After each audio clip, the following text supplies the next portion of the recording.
खबर आपको दें कि कराची में कारसाज ट्रैफिक हादसे के मुकदमे की दफात में इजाफा कर दिया गया। पुलिस हुकाम के मुताबिक मुलजिमा के मेडिकल के लिए नमूने आज लिए जाएंगे। तफसील जानते हैं, डॉन न्यूज़ के नुमाइंदे मोहम्मद बिलाल खान हमारे साथ मौजूद हैं। बिलाल, बताइएगा कौन सी दफात में मजीद इजाफा हुआ है?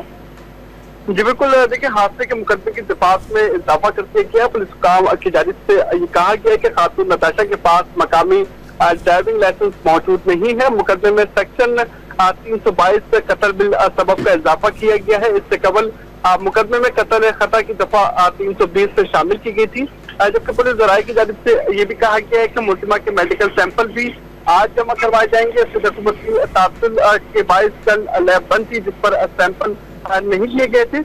आज सैंपल JPMC की लैब में जमा करवाए जाएंगे, जबकि पुलिस हुकाम की जानिब से तहकीकात का अमल जारी है। ड्राइविंग लाइसेंस जो इसके पाकिस्तानी है वो उनके पास अभी तक मौजूद नहीं है, अभी तक जो है वो पेश नहीं किया गया, जिसकी वजह से इस दफा का किया गया है। जी, तफसील अपडेट करते मोहम्मद बिलाल, आपका बहुत शुक्रिया।